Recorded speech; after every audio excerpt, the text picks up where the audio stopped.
Howard Bender, a.k.a. Roto Buzz Guy, is here to help you get through Thursday on Getting Buzzed.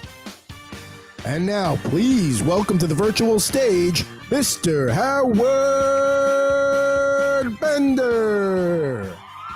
Yeah, what is going on, everybody? Welcome in. Thanks for joining me here on Getting Buzzed. I am Howard Bender. That's right, at Roto Buzz Guy on all the social medias. You can find me on Facebook, Instagram, Twitter, or X, whatever you want to call it. Hell, you can find me on TikTok at The Real Roto Buzz Guy, although I'm not really that active over there. But you know what? Hey.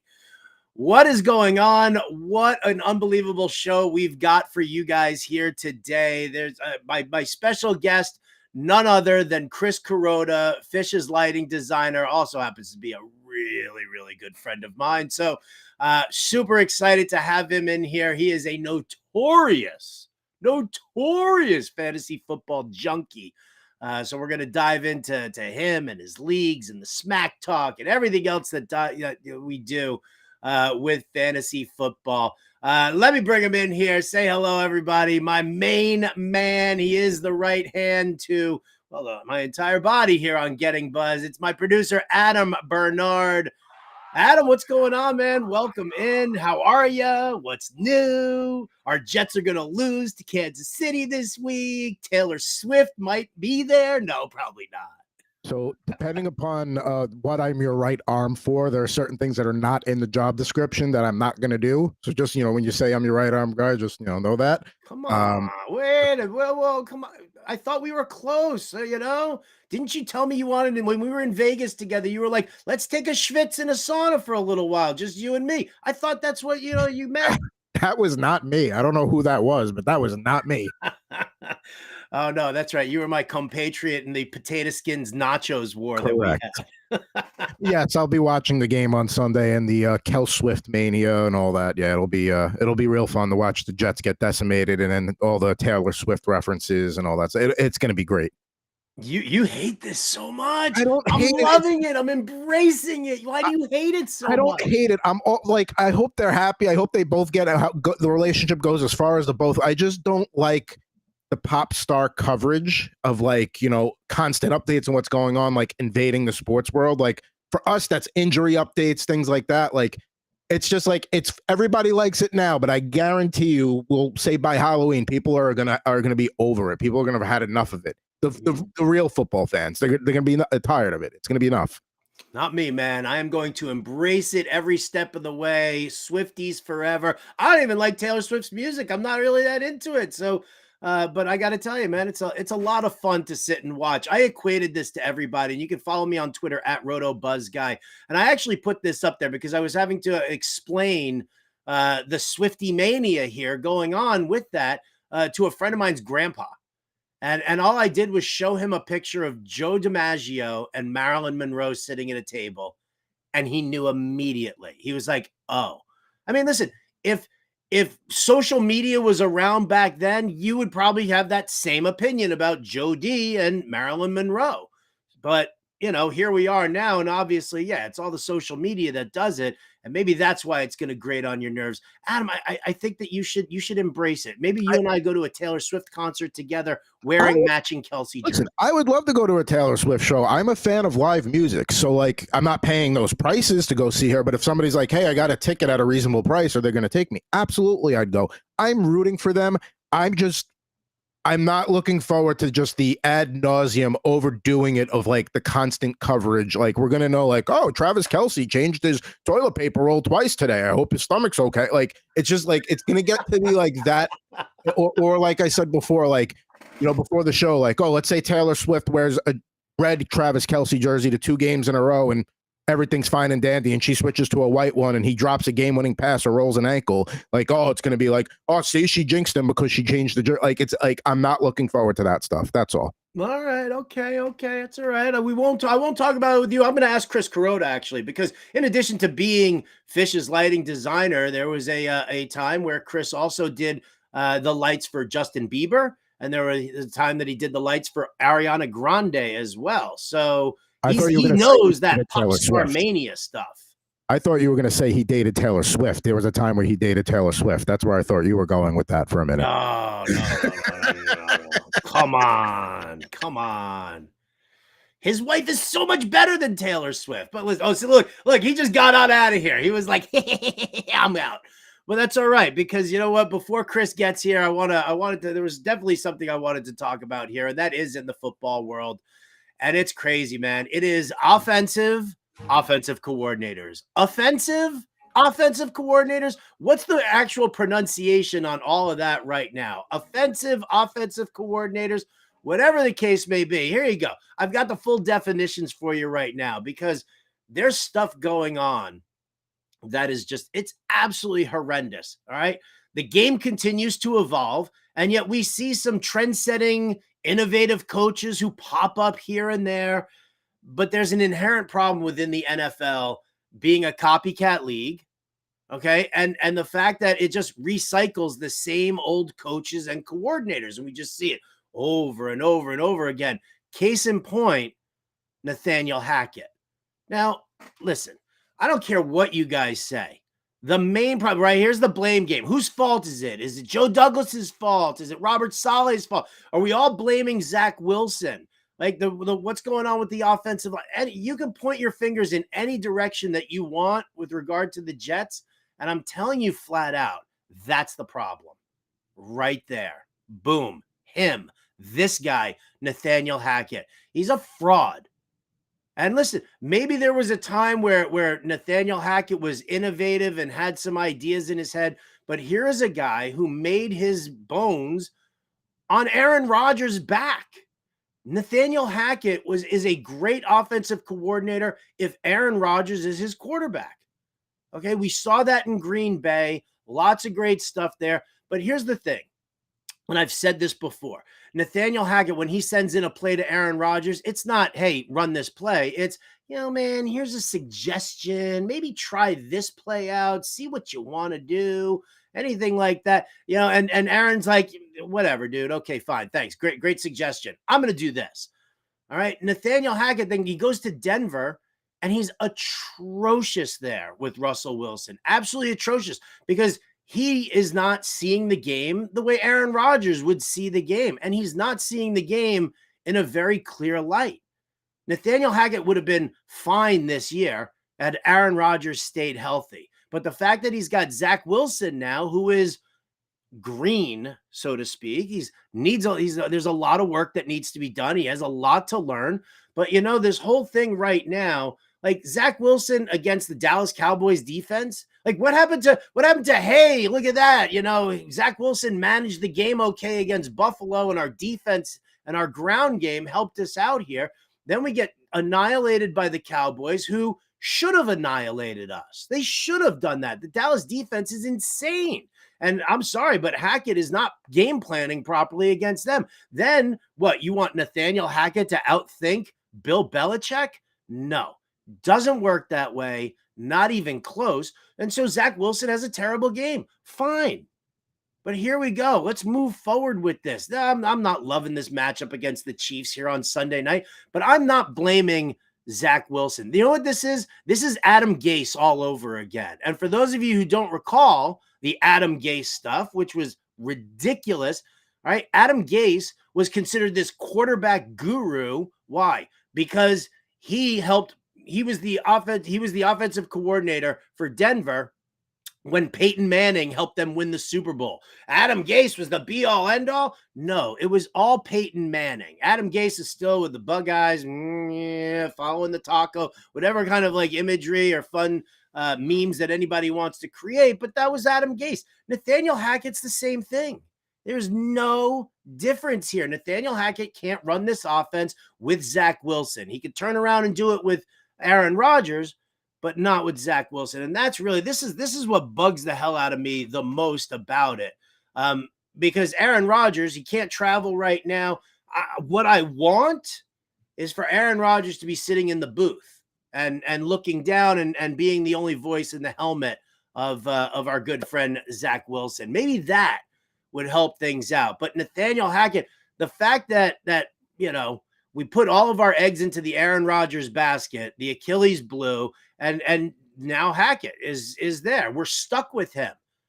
All right. I don't care what veteran QB you bring in. Go ahead, Matthew Stafford, Trevor Siemian. I honestly don't care. You could bring in Russell Wilson. You could bring in Dak Prescott. You could bring in, Brock Purdy. Any quarterback you bring in is going to be miserable. Why? Because Nathaniel Hackett is a lousy offensive coordinator. He is not a good coordinator because he's resting on the laurels of what he did with Aaron Rodgers, and he didn't do it with Aaron Rodgers. All right. Aaron Rodgers led the way for that. And so we're seeing this all around the NFL right now. Let's go to Chicago. Luke Getsy. I mean, here we go. Another Green Bay. Oh, this sad news bear. Oh, that bear's cute. That bear's adorable. It makes me want to pet him. But Chicago Bears, on the other hand, but they fell for the same thing. They absolutely fell for the same thing because Luke Getsy, what? He was a quarterback's coach and an offensive coordinator for the Packers while Aaron Rodgers was there. So what are we doing? What are we thinking? You can't sit there and be like the quarterback's coach and the passing game coordinator for Aaron Rodgers, all right? And then come in and then what? You don't like Justin Fields' style? You want Justin Fields to be more of a pocket passer and less of what he does? Well, that's just the dumbest thing. You don't want to take a square peg and try shoving it into a round hole. It does not work. And you can't sit there, like, think back to remember when Robert Griffin III got hurt and then he came back from his injuries and all of a sudden Washington was like, there's no way we're going to sit here and let Robert Griffin run. And he was a disaster after that. You can't take a guy completely out of his element. All right. You drafted Justin Fields for a very specific reason, Chicago. You can't change his style of QB. Maybe you want to try and protect him from taking hits like the Colts should be doing with Anthony Richardson. Yes, probably. But overall, you can't sit here and take a mobile QB and suddenly try to force him to be more of a pocket passer because your stupid offensive coordinator doesn't know how to work a scheme around a mobile QB. And that's the issue that we're having. Now, I'll also talk about the Steel City. Let's talk about Pittsburgh. Matt Canada, everybody wants to blame Matt Canada for what's going on. I got to be honest with you. I am not as down on Canada as most people are. And if you watched last week's game, Kenny Pickett looked better. There was improvement. There was game-to-game improvement. And that's what you want to see. All right, Matt Canada is working on developing Kenny Pickett while he's also trying to run this offense. All right, and he's trying to cater to Kenny Pickett's strengths. Now, everybody can sit there and piss and moan about Matt Canada all you want. But again, like I said, dude got a raw deal. 3 years ago, he was promoted to the offensive coordinator position, and he wanted to do all this pre-snap motion. He wanted to do all sorts of innovative things. He wanted to change around the offense completely. And Big Ben Roethlisberger was like, I don't like this stuff, right? And Big Ben started dictating all the terms of what was going to happen. And so Canada got neutered basically in that first year. So the second year, Matt Canada tries to install his offense, but he's also now dealing with a rookie quarterback, and he's trying to get all of that going. So here we are now in week 3. Before you start crapping on Canada, and that's the offensive coordinator, not the country, but when you start doing that with Matt Canada, just understand like what the situation was. There is the possibility of improvements. We've now seen it here. And I'm sorry, I'm looking at the Steelers for this coming week, and I like what I see. And, listen, the poor guy lost Deontay Johnson. He lost that security blanket for Kenny Pickett, so he's got to make those adjustments and kind of work in different things. Like Deontay Johnson was supposed to be the guy that Kenny Pickett leaned on. He was going to be the guy who was going to move the chains. George Pickens, sail downfield, stretch that defense, do whatever you got for that. But overall, growth. That's what you're looking for. You're looking for growth. Yes, look at these numbers here. 9th worst rated passing offense, 3.2 yards per carry, 4th worst in the league, and touchdowns on the ground. And everybody is in, it's against Matt Canada. Take a beat for that. Nathaniel Hackett, Luke Getsy, flush him down the toilet. Matt Canada, wait a little bit. That's more of like the if it's yellow, let it mellow. rather than the it's brown, flush it down kind of mentality. So pause on that. I'm being told that the green room right here at Getting Buzzed is buzzing beyond belief. So let's push aside the coordinator talk and let's bring in my guest here tonight. Tonight, I don't even know what time it is right now. His name is Chris Kuroda. He is the lighting designer for the band Phish. He does a few other things as well, like designing lighting systems for arenas and fun stuff like that. Bring him in here, Chris Kuroda. Look at that picture of Chris Kuroda. Look at how handsome that guy is. Where is he? Where there? Oh, look at that. Look at that. It is Scott Fishbowl t-shirt. Of course. Well, you just cost me $20 because I thought you were going to wear the turquoise one because it makes your eyes pop so well. Well, this is this year, so And how is your Scott Fishbowl team doing? I'm doing really, really well. I'm actually in second place in my division. Skinny McKinney and I are tied for second. So, Skinny sitting here in the chat right now. What's going on there, Skinny? Always great to have you here. So, Chris, first and foremost, dude, thank you so much for joining me. I know it's kind of funny because it was like a bad joke starting off because I know because we're friends. I know you hate talking about yourself. I know you do. I do. It's true. I know. But it's an honor to be here with you, and I'll do whatever you want. You know what I mean? As you know, in our household, on Monday through Friday, we set our alarm on our phones for 4:59 p.m., and the reminder reads Howard time. So we do this daily, and at 4:59, the alarms go off, and on goes the radio. It's Howard time. So I love that. It's a pleasure to be here with you, brother. Thank you so much, man. Thank you so much. How is your beautiful darling wife Rhea? How's Ripley doing? How's your daughter doing? She's loving college football life right now, isn't she? She is. Thank you very much. She is.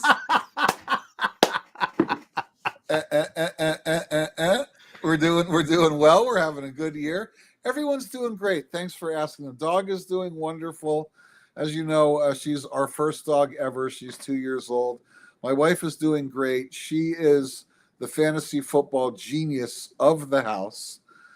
She's way smarter than I am when it comes to fantasy football. She has this knack to pick these players in July that you and I and everybody else goes, who? Never heard of that guy. I have no idea who you're talking about. And now here we are in week 3, and I don't know how she pulls them out of her hat, but in July, she started talking Puka Nakua.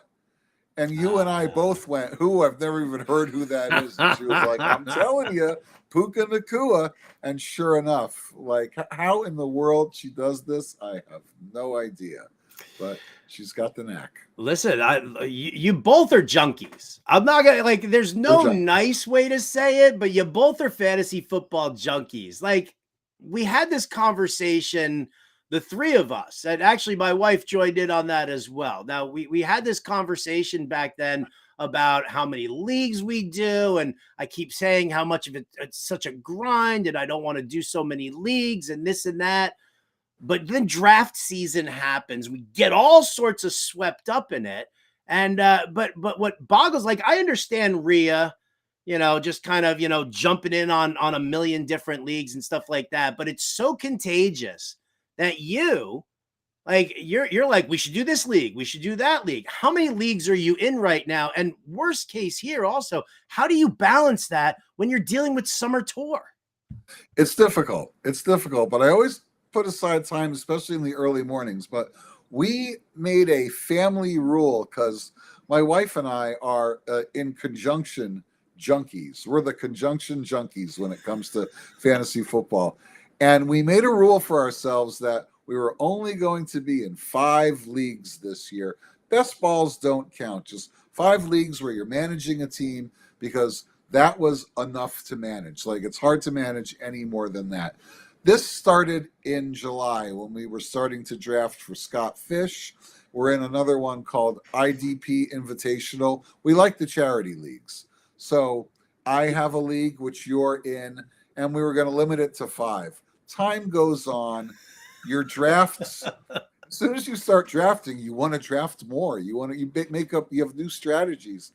I hit you up for the Animal Crackers League. Mhm. You hit me up for the Shakedown League. Mhm. So both of us, our 5 leagues this year have turned into 14 each, which is, it's overwhelming, but it's really, really fun because I get to wake up every morning and go on MFL and go, I have 6 leagues here. Let me look at this, A, B, C, D. Then I move over to Sleeper. Let me look at the 8 leagues I have there. Then I move over to ESPN. Then I move over to RT Sports. And it's fun. It's really, really fun to pay attention. The hysterical thing is, you were talking a lot about Josh Kelly on the radio when Austin Eckler went down, if you recall. I do. And trying to pick up the same guy in 14 different leagues is a challenge, to say the least. I think I wound up getting him in, deciding to pull the trigger and take him in 2 out of the 16. Looked at my other leagues. I knew he was probably a good play, but liked who I already had on my roster and passed. But you have to, as you know, you have to make decisions for each league independently. You can't just say, this one guy's out there and he's going to be a good play. I need to take him across the board. Because if you take him, you need to drop somebody that you're high on or you think's going to improve over the year. And a lot of these guys don't have hot starts, or they're questionable or hurt, but you have confidence in them moving forward. So it's difficult to manage all these teams. I was going to say, how long does it take you to do waivers each week? Because I'm sure that you've got some on Tuesday and some on Wednesday, like an hour a day, 2 hours a day. How long does it take? Probably an hour broken up. So half an hour in the morning, and then I start my work day, do the things I have to do. And then maybe during my, while I'm having some lunch, I might poke around for 15 minutes. And then, by the end of the day, we'll go, oh, yeah, there's 3 or 4 teams I didn't address today, and go look at those as well. So, and then usually that Thursday or Friday afterwards, depending on whether I was able to acquire the players I wanted or not, you decide if you're going to insert them or not, or let them ride your bench for a week, or what your move is going to be. So it's not an all day, everyday thing, but I spent most of my life with 2 leagues, 3 leagues. 14 is a whole new challenge. And to be honest with you, I'm really enjoying it because each league is full of really fun people that I've just met, people I've met through you, analysts that I've met. I really love being in the league with Jen Piacenti and Britt Flynn. Britt Flynn, thanks for Treylon Burks. No thanks. So why did I listen to you? Sleeper of the year, said Britt Flynn. Well, who knew DeAndre Hopkins was going to suck so bad too, right? I think it's more Ryan Tannehill than anything else. Don't you? I mean, come on. I just had to jab Britt for a second. We've never actually met in person, but I have a ton of respect for her and a ton of respect for Jen, and I hear them on the air all the time. And as you know, Rhea, my wife, is in what she refers to as the chick league with those guys. So she's talking about them all the time. And her mantra, Jen, if you're listening, in the chick league is, I don't care how I do as long as I beat Jen. Which is kind of like your mantra when you're talking about the leagues that you're doing with them as well, right? I mean, you actually referred to them, and I think it's a great, little moniker there, as the dynamic duo. So, yep. Chris, if you're a fantasy football villain taking on the dynamic duo, who are you? Oh gosh, that I don't know. I would have to think about that for a second. I would have to probably go with the Riddler. Ooh. Like, not quite the Joker, but the Riddler. Yes, the Riddler. Riddle me this, Batman. Riddle me this. Riddle me this, Batman. Play Treylon Burks or Joshua Kelly. Oh, poor Brett with the Treylon Burks call there. But I'm just like, I have a ton of respect for her. And I just wanted to poke a little fun. That's all. What if I told you that they're both also Dallas Cowboys fans? Like, what does that do to you? Tell everybody give everybody your allegiance, your background with football, why football is like so ingrained in you right now. I will tell you why. Oh, here you go, folks. This is it. I will tell you why this logo. So, when I was 4 years old, I kind of liked the Dolphins, like every little itty bitty kid does. I liked the Dolphins. And my father took me to camp, Giants camp, which happened to be in Westchester County, New York, where I was growing up at the time. It was in Pleasantville, at SUNY Pleasantville. That was the location at the time in 1969, so whenever that was. And I went to camp and got to stand right next to all these players and watch them up close and personal, and the rest is history.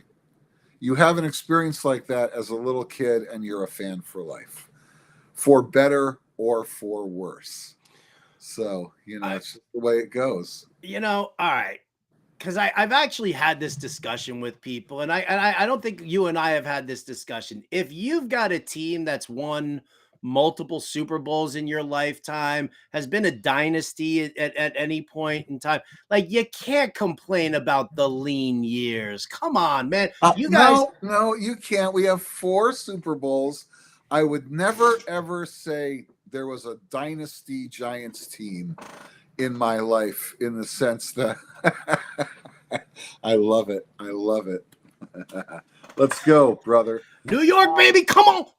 So the Giants would win the Super Bowl and then they wouldn't make the playoffs the next year. Or the Giants would win the Super Bowl and then be 11-0, and then Plaxico Burress would shoot himself in the leg. Or the Giants we have this expression that can only happen to the Giants when I forget who it was on the Eagles with a minute 31 ran the punt back to beat us. Deshaun Jackson. Deshaun Jackson. There you Thank go. you very much, Deshaun Jackson. Or the Herm Edwards thing. Or. There are so many things that could only happen to the Giants. How about the playoff year many years ago in San Francisco, where we were up 35-14 in the fourth quarter and lost the game? That can only happen to the Giants. Thank you very much. Yes, I know we did something similar to Arizona a couple weeks ago, but they're Arizona. You know what I mean? They are Arizona. So, but anyway, yes, live and die. There's no, I don't jump on bandwagons just because teams are doing well. Stick with the Giants all the way. So, for better or for worse, like you said, no doubt about it. All right. And if I may add, this weird thing happens to me where I have a second team that I like when they stink. So way back in the day, it was the Green Bay Packers. And then once they got good, I couldn't like them anymore. So then it became the Chiefs. And then the Chiefs got good, so I couldn't like them anymore. And then it became the Dolphins again. And now the Dolphins are getting good. So now I don't know where I'm going to go from here.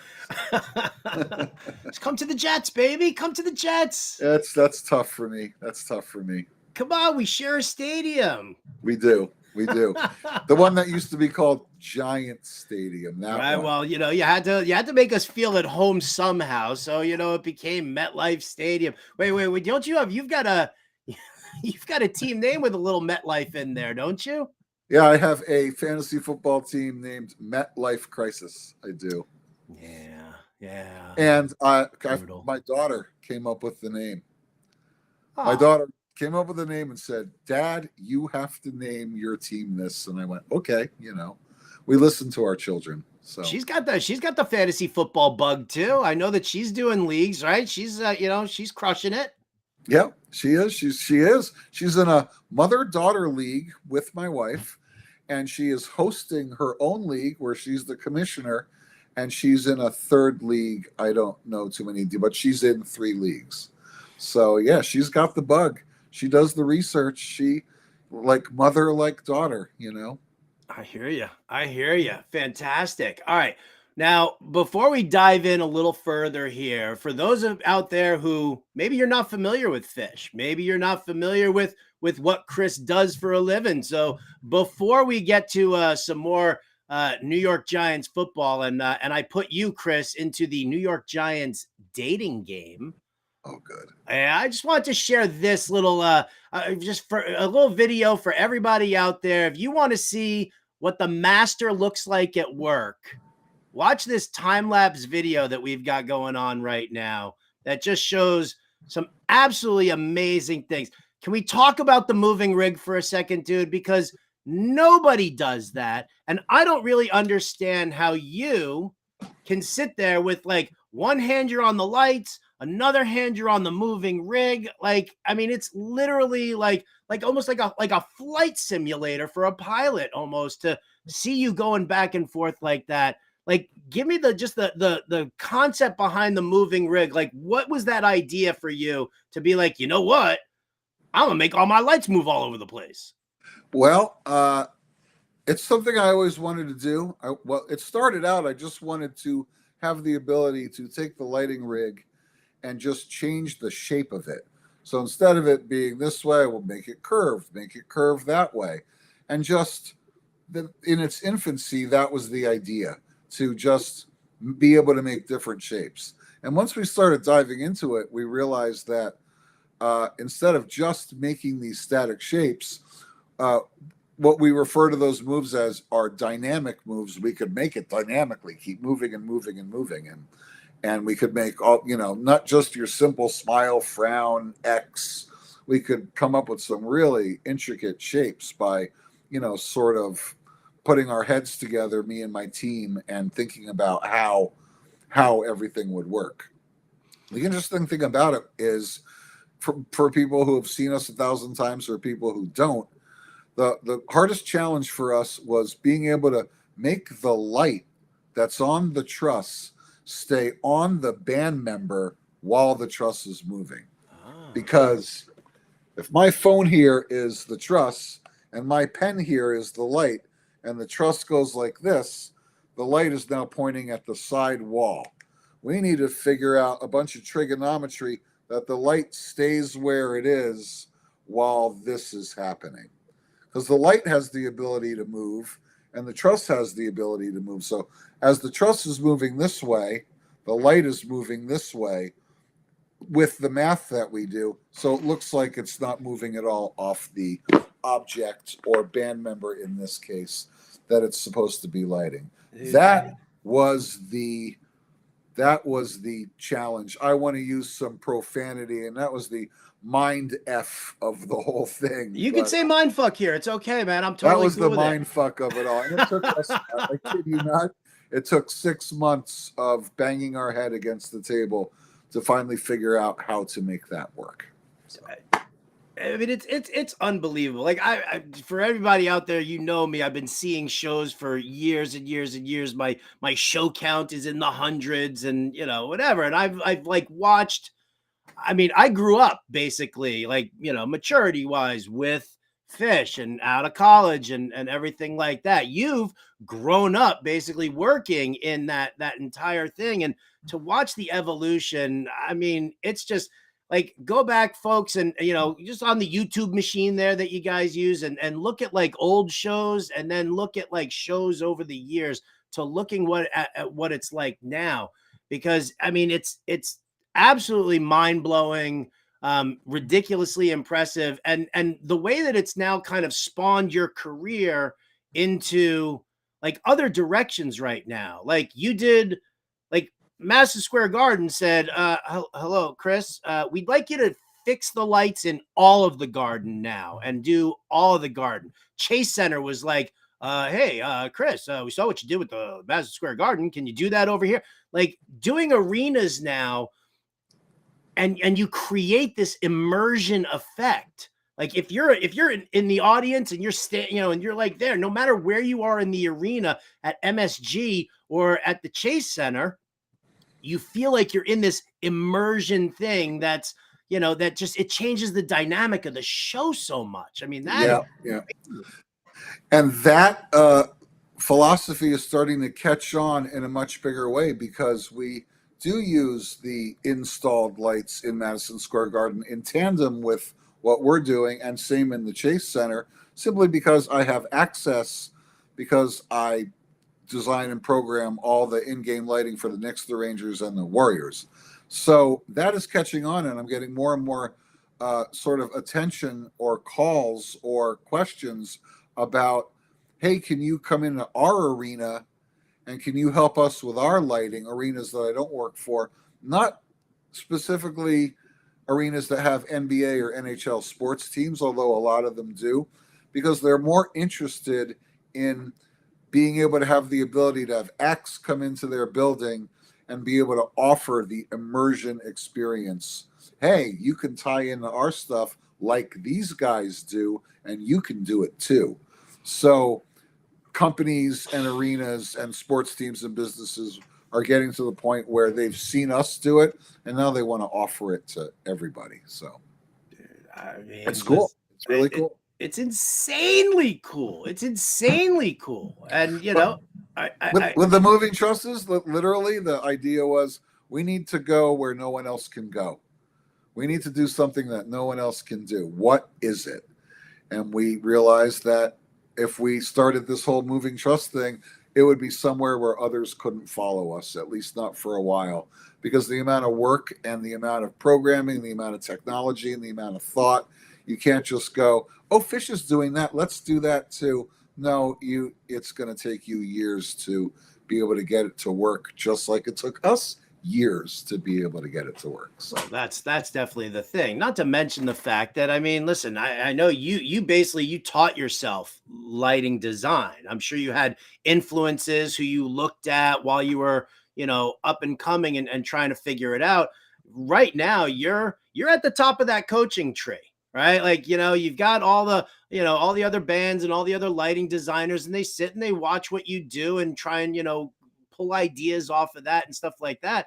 But yeah, I mean, you're just light years ahead of everybody, in my opinion. And it's like, I'm not trying to sound like biased or anything like that because we're friends. I'm actually saying it from like somebody who goes to shows all the time, you know? And just to be fair, once things really started going for us in the mid to late 90s, I did go and educate myself and take lighting design courses just to, you know, sort of get I am self-taught, but I wanted to continue to hire my education. And yeah, you know, when we're about to do a show and I turn around and there's 20 lighting designers standing behind me watching me what I do, I'm like, oh yeah, this is fun. No pressure here. You know what I mean? So, but yeah, no, it's great. It's really been great. So, well, absolutely. There's so much positive feedback and all that. Dude, I mean, I couldn't even fathom negative feedback from any of it. It's absolutely insane. Ladies and gentlemen, if you have any opportunity whatsoever to go see a show, the Madison Square Garden New Year's run, I'm going out for that one. If you guys have the opportunity to get there, I mean, just that whole vibe inside the garden is just absolutely incredible. But all right, let's push that aside here. One last thing. Oh, yes. Whenever I make the lights green and white, it means I'm thinking of you, buddy. Aw. I thought it was the bounce effect. I thought that was what you were like thinking of me, because I have a team name called Bounce. Blue and white, I'm thinking about myself. Green and white, I'm thinking of you. Huh. I don't really see much green. I'm just gonna say. All right, well, let's get to some blue and white here. Chris, I always, with my guests here on the show, I love to play a little bit of a game. You know, it sort of caters to their strengths and some of their weaknesses. So you being a New York Football Giants aficionado, Chris, I welcome you to the fantasy sports dating game. Oh my goodness. New York Giants edition. And here's how it works. Okay. I'm going to tell you 3 bachelors who are standing in front of their lockers right now. Okay. And then you're going to have a total of 3 questions. You can ask individually. You can maybe ask a couple of, 2 of them. You only have 3 questions though. And then you have to tell me which bachelor you want. Are you ready? I'll do my best. All right. In front of locker number 1, this former Giants pass catcher spent his entire 13-year career with the team and dons 1 Super Bowl ring. This Big Ten alumnus hails from Berkeley, California, and amassed almost 9,500 receiving yards and 54 touchdowns during his career. He had 668 career catches. Chris, will your heart be 669 for him? In front of locker number 2, fantasy bachelor number 2 also spent his entire career in East Rutherford. Although this offensive weapon didn't have to deal with the swirling winds as much as his fellow contestants, this former running back is a Houston native and spent his college years in the SEC. He made 2 visits to the Pro Bowl in Hawaii, with one of those seasons including 14 total touchdowns. Will the next plane he breaks be the one to your heart? And finally, locker number 3, this former pass catcher puts the big in big blue. Standing at 6'4", 245 pounds, you'll never have to fear walking down a dark alley alongside this guy. The Boston native became a fan favorite in a rival city with his blue-collar play, along with his 2 Super Bowl rings and 2 All-Pro selections. Will this former 4th-round pick be your first overall selection? So you now have 3 questions. You got to figure out which bachelor you want to date. So, bachelor number, if I understand how to play this right, bachelor number 3, did you play the tight end position? Indeed, I did. 2 more. Bachelor number 2. Oh, good. This is not easy, Mr. Bender. Let me tell you something. Oh, I'm sorry. I didn't realize you wanted a layup. Bachelor number 2. Did you wear the all right, bachelor number 2. Did you wear the number 21 in your playing days? I did not wear the number 21 in my playing days. No. Bachelor number 1. Did you wear the number 81 in your playing days? Yes, I did wear number 81 in my playing days. I am going to have to give my heart to bachelor number 3, who I assume is Mark Bavaro. Oh, bachelor number 3. Are you Mark Bavaro? Hey! I knew one was Amani Toomer as well, by the way, with my 81 question. But I thought 2 was going to be Tiki Barber. So there you go. All right. So, well, you got 2 out of the 3. You got yourself a date with Mark Bavaro. Adam Bernard, my producer, tell him what he's won. That's right, folks. We're going to actually show the commercial from years ago at the restaurant you've won a free dinner with Bill Parcells at.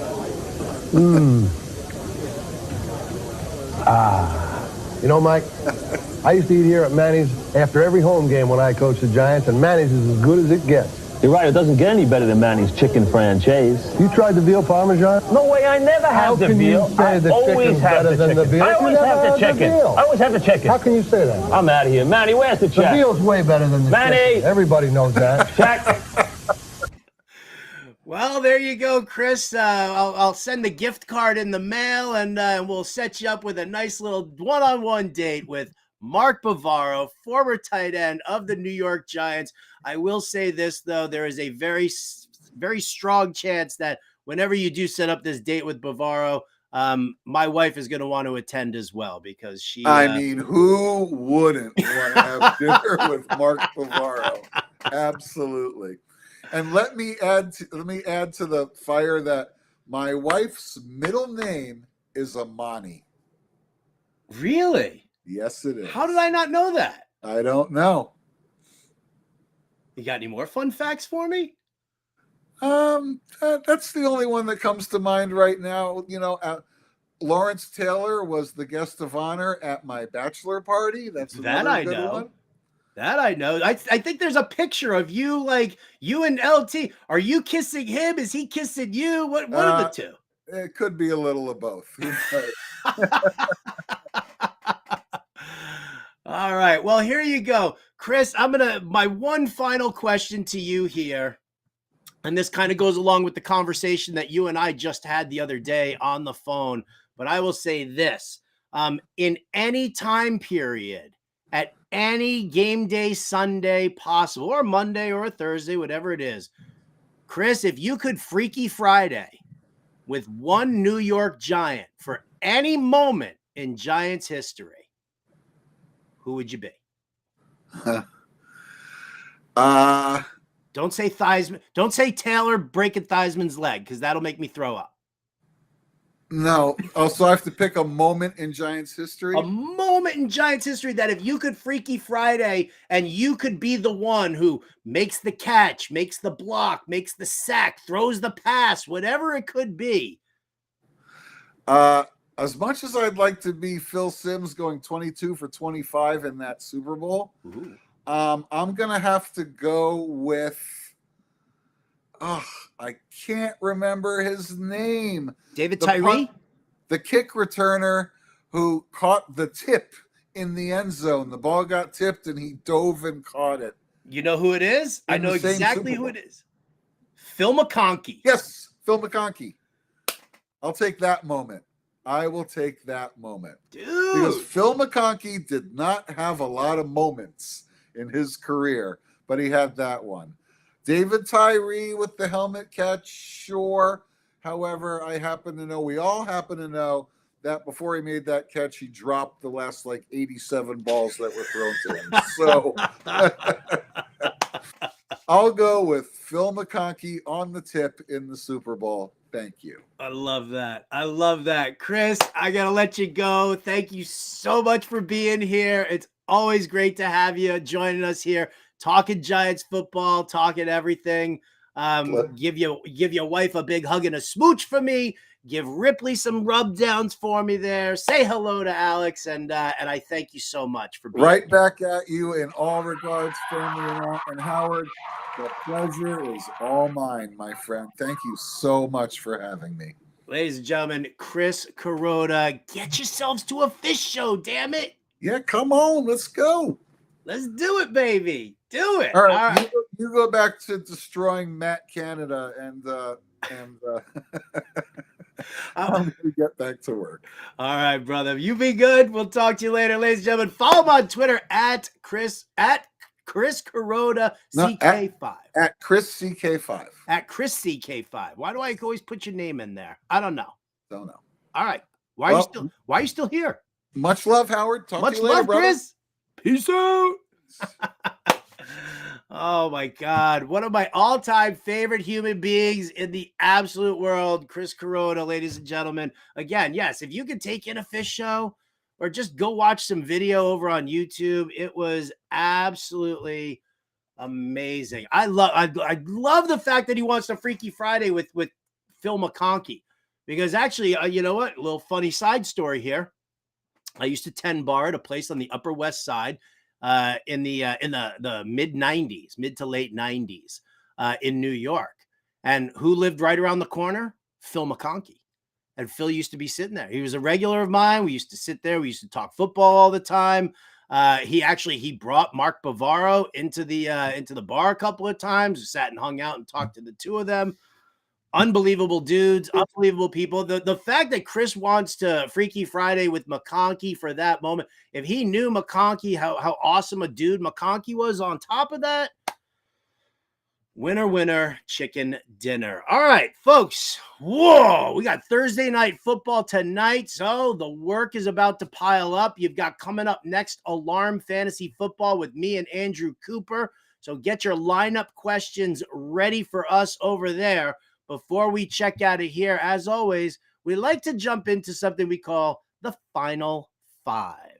And today's topic here for our Final Five is the 5 most annoying things about fall/autumn. And here we go. Coming in at number 5. Is it fall or is it autumn? There's no other season that has 2 names. Pick one and stick with it.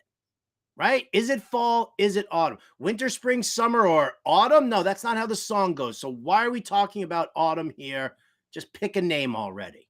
Number 4, it's pronounced foliage, not foliage. I don't know who the hell is saying foliage out there, but it's pronounced foliage. We aren't wrapping up leftovers from the farewell summer barbecue here.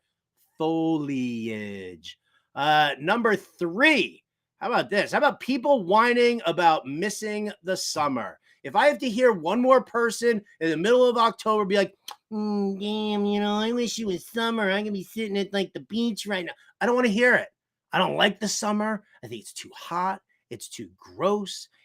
I'm built for comfort, not for speed. Number 2 coming in. How about volatile temperature shifts from day to day? I don't know, people. What's up with global warming? It's 40 degrees one day. It's 85 the next. Can you just pick a temperature range that's actually a lot more normal here? Please. And then the worst thing about fall or autumn, whatever you want to call it here, leaves. Fuck leaves, man. I was just so sick of them. Right? I got idiots with the leaf blowers going all the time. That's annoying. When you were a kid, you'd get somebody would shove leaves down your back, or you would like jump into a pile of leaves and you get them inside and they're itchy and they're gross. You know what, man? Just stay on the trees. Give us some shade. We don't need you to drop away. I don't care. The color change, I don't mind that. But for crying out loud, man, just stay on the tree. And those are our 5 things that we hate the most about fall/autumn. Although can I bring in Adam Bernard here one more time before we get on out of here? Adam. Yes. I thought pumpkin spice was going to make this list here. How come it didn't? I thought that was too cliche. I feel like everybody's already, has spoken their distaste for the amount of just pumpkin being injected into everything at this time of the year. Like, I'm waiting for pumpkin scented urinal cakes. Like, that's got to be the next thing. Has that been done yet? Pumpkin scented urinal cakes would be all right by me. I'd be okay with that, actually. That would be one area I'm okay with, injecting the pumpkin spice. Right, especially on those days where you eat a lot of asparagus and then you're out in like the restaurant and you're just taking a whiz. If it smelled like pumpkin spice instead of asparagus pea, I think we'd all be okay. Makes you feel like you're taking a whiz, like during apple picking, gets that like fall feel to it. Not autumn feel, fall feel. Apple picking, another horror show. It is the worst date you could ever possibly go on, is going apple picking. Why? Because it's apple picking. See, you know what I do? I just go to where they already have them in the bags and I get my apple cider donuts. It's like a 3-minute process in and out. I don't need to go pick. Yeah. Mm-hmm. Oh, you're in here in Northern California. Murray's Family Farms, as you're driving down Route 5. Okay. That's where you got to just go past like Tracy, and there's a place on Route 5 called Murray's Family Farms. The apple cider donuts, amazing. See, the ones I used to get are in a town in I don't want to say upstate New York because it's technically not upstate, but New Paltz, about 15 minutes west of Poughkeepsie. There's a bunch of apple farms there. You can't go wrong with any of the apple cider donuts you encounter in that region. No, you can't. See, now I want apple cider donuts, dude. Why you got to do this to me? We were hating on the fall, and now all of a sudden, now I'm loving it with apple cider donuts. There are good things about the fall. We don't hate the season. We were just listing off the most annoying things. Apple cider donuts would probably crack the list of 5 best things about the fall for me. Yeah, I don't think I have 4 more though to add to that list. I mean, it's a good sports time. You got hockey, football, you got everything going on in the fall. Well, look at you. Adam Bernard, ladies and gentlemen. Adam Bernard. Where would I be without Adam Bernard? I don't know. Probably on a blank screen right now. But that's going to do it for us here, folks. Big thank you to everybody for tuning in. I'm sorry if I didn't address anything that you had going on in the chat. I saw it out of the corner of my eye, but, listen, some of these shows, they're just for me. If you want to be interacted with, if you got questions you want answers to, tune in next to Alarm Fantasy Football. Howard Bender, Andrew Cooper. We're hitting you with the NFL Week 4 lineups. And then later on tonight, don't forget, by the way, jump into the Bettercast app. That's BETTORCAST.app. Go there, download it for free. We hang out in the chat. A lot of questions to answer during the games for, prop bets and stuff like that, things that are going to happen. Win some free shit. Who doesn't love winning free shit? I know I love winning free shit. Sports memorabilia, autograph stuff for free. Yes, I'm in it. Bettercast.app.